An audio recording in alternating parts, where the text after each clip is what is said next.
how long have you been doing YouTube now? End of 2016. So what's that? 9? 9 years. Getting on to 9 years. Yeah. And during that time, were you in-house or were you freelancing as a photographer? I was freelancing. Freelancing. How long did you freelance for while you were doing YouTube? Not very long. 18 months, So, something like that. As soon as I sort of got some traction with YouTube, and as soon as I got the smallest indication that, okay, this could be an option, I thought, right, go hard on that. Because I hated the idea of taking photos for other people, and other people have been able to say, oh no, change that, when it's you that's taking the photo to your own liking. I didn't get on with that. I mean, hopefully, I might have to return to that at some point, but hopefully I don't, because I've had best part of a decade of not having to do it, which is, yeah. was that a key driver for you to get away from freelancing, then? That kind of freedom of just being able to I think do what you so. wanted to do? I think so. It's anyone that works for themselves knows how, I mean, in many ways it's incredible. In other ways it's less incredible. But if you're working for yourself, but ultimately you are working for clients and they are calling the shots, it doesn't necessarily always feel like you're in control.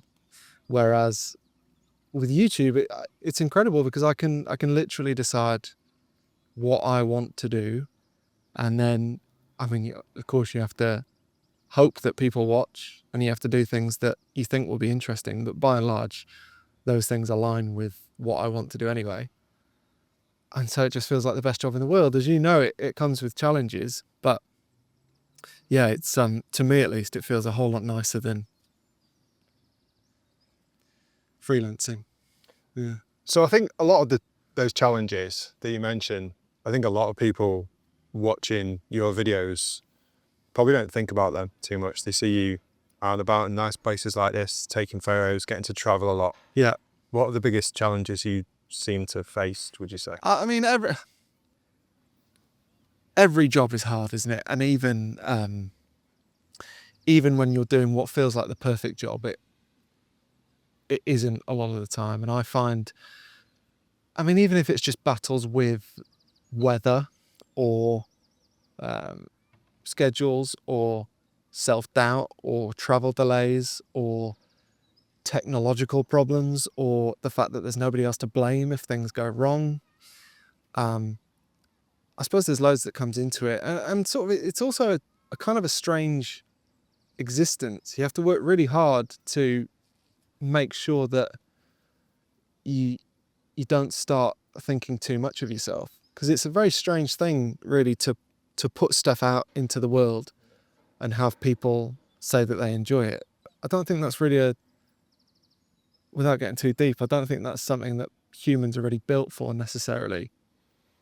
And as nice as it is to take photos or make a video that people enjoy, you kind of need to remind yourself that just because you're getting what feels like lots of great feedback, it doesn't mean you're the bee's knees necessarily. Yeah, and you see the dangers of that. You see people, it's no one I know, no one that I've really met before, but you see people and that affects them in a way that you should probably be aware of, and you don't want it to impact you in a similar way. I think it's a hard line to kind of tread, I think. And yeah, I can see why people who have lots of success in whatever field, be it YouTube or music or whatever, if they have success really early, you can see how the wheels come off. Yeah, easy to believe they're in hype. Yeah, definitely. Yeah. Not that that's a major challenge of YouTube, but yeah, the other stuff that I mentioned can make it feel difficult. That said, like, we can't kid ourselves. Like, I worked in an office job for several years, and I'm really pleased that I did, because, I mean, that combined with doing all the other jobs that you do when you're, 15, 16. I was telling you before, I worked in a hotel just down there when I was 16. I'd get up super early on a Sunday morning because I was under 16 and I could only work 2 hours, and the wage like barely covered my bus fare. And so doing jobs like that, you gain an understanding that doing YouTube and taking photos, the photos that you want to take for a living, is ridiculous. Yeah. So any problems that come by, you know, it's just, I suppose the reason we talk about problems typically is that it's easy, if you're in a world where you don't do exactly what you want to do for a living, it's easy to think that the grass is really, really, really perfectly green doing that job. Yeah. And the reality is you have days where you get emails that you don't like. You have to do your tax returns. You have flights cancelled. You have bad days, just Yeah. like any other job. But on the whole, can't really moan. No, but it's nice to. What's that? 5 minutes of moaning? So I understand the difficulties of working for yourself quite keenly, but talk to me about motivation. How do you stay motivated to do this, especially over such a long period of time? I don't really find that I have to, because what underpins it is something that I really enjoy, which is the challenge of taking photos. And taking photos is really difficult, and so I feel completely engaged in it. It's like photography is a fruitless chase for perfection, really. Like you're constantly thinking, oh, I could probably improve that photo. Maybe if I go there 5 minutes earlier and the light's a bit softer. Maybe if I go somewhere like this when the tide is a bit higher. Maybe I need more people in the shot, less people in the shot. Even if you're just chasing one photo, it could easily take you years. And so it's the sort of hobby or pastime or whatever, you never really arrive at where you're aiming for. And if you do with a particular photo, you move on to another photo, and it's a constant challenge. And so I constantly feel engaged.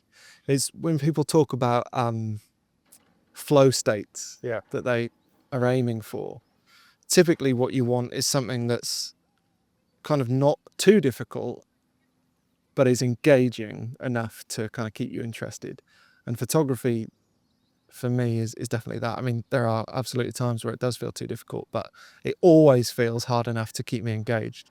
And so I don't really find I struggle with motivation, because I always am up for the challenge and I really, really enjoy it. And because that underpins what my YouTube channel's about, I mean, there's definitely times I don't want to make a video, Yeah. but because I'm out with a camera anyway, the video tends to just get made.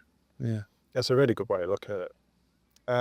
In terms of YouTube, do you think about the future much? Do you think about what the future of what you do and what your channel is? Yeah, I do. I think if you're sort of relying on people being interested in you and what you're talking about, and you've paid any attention to, again, people who are in either this creative field or other creative fields, you realize that everyone has a shelf life, and there will come a time when people get bored of you, or you haven't really got anything new to show or new to tell. So I do wonder what I'll do when that happens, and I try not to think about it too much, but there definitely will come a time where either I don't feel like I've got anything else to say, or other people aren't particularly interested in hearing what I have to say. So I'm under no illusions that this probably won't last forever for me. I don't know what I'll do after that. Maybe I'll turn a bit more to teaching and workshops, things of that nature. Is that something you enjoy doing? Do you get a lot from that side? Yeah, I mean, this is kind of a solitary existence for the most part, by design, isn't it? Like I work a lot better when I'm taking photos, when I'm not being distracted by other people, because I enjoy talking to other people. So I end up doing that and not taking photos. So it is nice to find excuses to spend time with like-minded people. So whenever I get a text from someone like you saying, oh, let's hang out, I'm pretty much always up for it, because for the most part, I'm out on my own with a camera, which I like. But my wife in particular tells me that you can have too much of that. Yeah, I've definitely noticed that over the last few years, and I've said in videos before, like one of the reasons I took to freelancing was because I was fed up of working in an office with all the office politics and hundreds and hundreds of people being near to me all the time, and I just wanted to be on my own for a bit. But Yeah. I've since also noticed the dangers of that as well. It can at times be quite a lonely existence. So Yeah. but it given the nature of what it is you do, it's hard to kind of have any kind of close community, because people are just spread out all over the place, aren't they? Yeah, I suppose that's the beauty of the internet, is that you can make friends all over the world. And what's, I suppose, the downside of that is that you make friends with people all over the world. So yeah, I mean, I think as well, just being like a bloke or a man or whatever in your 30s or 40s, like generally, I don't know about you, I feel terrible at speaking to people if I don't have to. A lot of the time I do have to be forced into social situations. I always enjoy them, Yeah, but for whatever reason I resist them. yeah, So I completely get that. yeah. Going back a step to what you're talking about before, do you think the perfect photo exists? No. Oh, is that fair? Do I? I've not seen one. I've never seen a photo and thought there's literally nothing that could be better about that. I don't know if that's because I shoot at the coast, and if you like just looking at the sea, I mean, it's got a texture to it. I would argue that I'd want there to be, maybe on a day like this, a bit less texture. I'd want it to reflect the sky a bit more. There's always something, I think. It's always something. Which again is probably what keeps me, Then again, I preach about how you should sort of embrace imperfections, and especially like in the age of AI, where it's very easy to make things perfect. Kind of a lack of perfection can make things a bit realer. Realer, is that a word? More real? Can be for this. You've recently become a dad again. I mean, Yeah. Yeah, what's the deal with that? When people say, oh, you've already become a dad for a second time, you only become a dad once, don't you? I think so. You're a double dad? Double dad. It's a bit odd, isn't it? Yeah, but let's run with it. Yeah. So you're double dadding. How does that affect this? I think, was this nice get up entirely, that? Should probably photograph it. Yeah, how does double dadding impact what you do now? Obviously, you do a lot of stuff around here. It's a beautiful part of the world you live in, but travel has also been a big part of what you do. Yeah. Yeah, I feel very lucky to live somewhere that I want to shoot. So that's a big part of it. I'm lucky that I can kind of spill out of my door every morning once I've dropped Noah at school and be out shooting. So that's a big help. And I'd probably, on balance, you know, if I didn't have kids and a family, I would probably travel more. But I always try and keep in mind that sort of balance is key to kind of everything in life, really. And I can't kid myself. Often I'll sort of think, oh, you know, I'd love to be traveling all the time, constantly on the road, constantly taking photos every day, all day. The reality is I know that that's not the case. And sometimes I need to remind myself of it. And I do find that when I'm at home, I'm looking at places to go and travel and shoot. And when I'm away, I want to be home. Yeah, I was just going to ask that. How do you feel when you're actually away? Yeah, so the grass is always greener. But I think balance is the key. I try to not be away for an average of more than 1 week of every month. And even for that, obviously I need a very understanding wife, which I have. Emily's great like that. But yeah, I think I also have a strange relationship with travel. Like it kind of, sometimes you can go to a place, particularly if it's a place that you've not been before, and it's quite an exciting place to shoot, and there's amazing light and lots of colour. It kind of feels like cheating, you know. It's, anyone can be taking photos in places like that and getting great shots. Kind of being in places where you don't have lots of those factors, it feels a bit more real to me sometimes. So that's another thing that I try and remind myself of. Again, it comes back to that thing of photography being a challenge. And if it was easy, I'd have stopped years and years and years ago, because it would have got boring really fast. You know, imagine you went out and got the shot of a lifetime every day. That would become tedious. But I think in a perverse sort of way. Yeah. You're absolutely right. But I think the fun's in the chase. Yeah. And a lot of the time the chase is most challenging and therefore most engaging in difficult places. And most of us don't live in kind of really exotic, amazing places to shoot.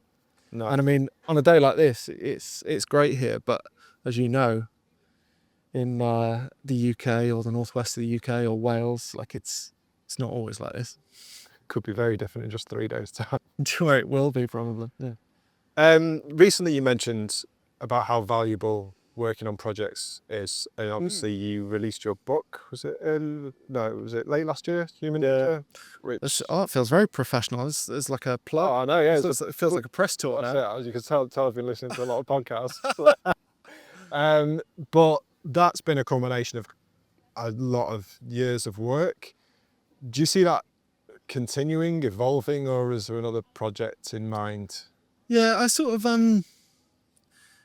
the relationship between man-made things and the landscapes that they sit in, that's kind of the study of that book. But really that's just like my core interest, which is something that I've sort of only really realized after I made that book, is that will always be what I'm interested in shooting. I mean, I suppose things can change, but that's what I envisage always being interested in shooting.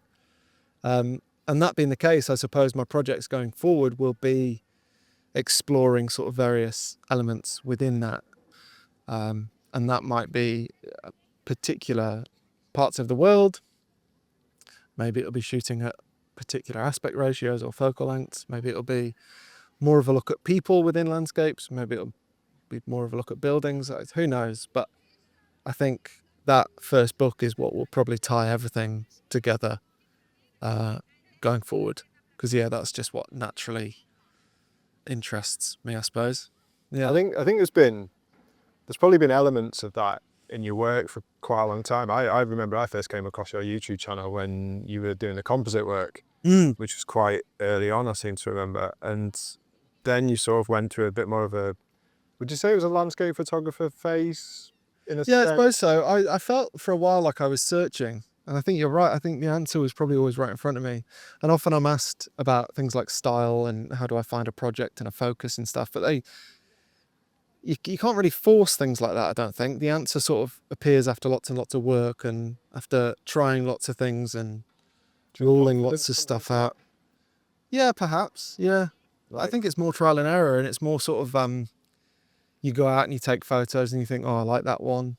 So you follow your nose with that sort of stuff for a while, and then you think, oh no, I'm a bit bored of that now. And eventually you end up with something that sort of feels like, I don't really know what the metaphor would be, but I feel like I'll never get sick of the flavour of human nature type stuff at the moment. I may do one day, but that's how it feels at the moment. And I think that's kind of a sign that that's my lane, you know? I think one of the brilliant things about it is you just never know what you're going to find next.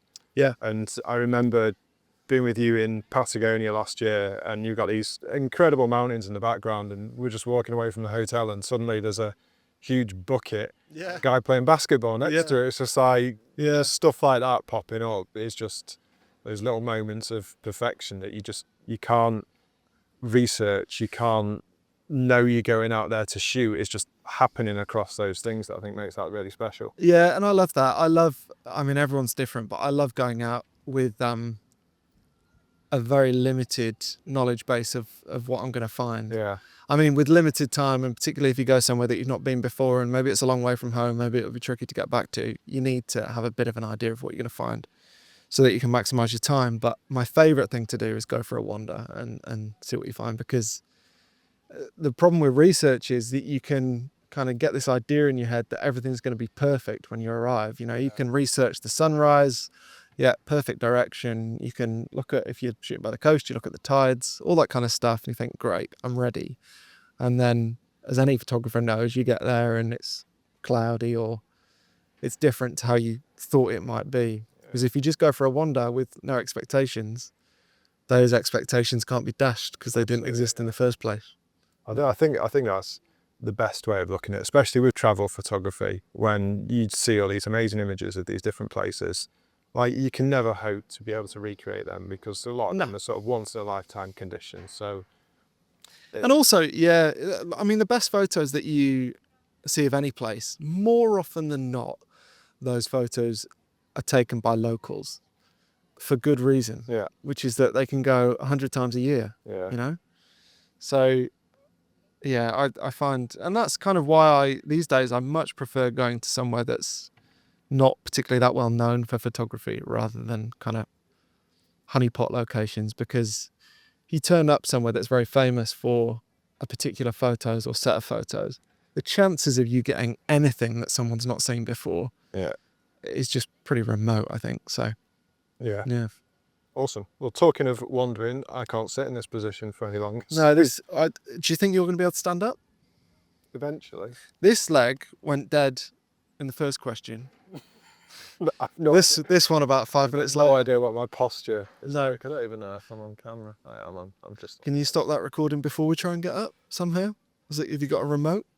I can throw something at it, see if it knocks it over. I dread I to should just cut it. Yeah, I dread to think what my posture looks like. God. Better you than me. Tell me when it stopped.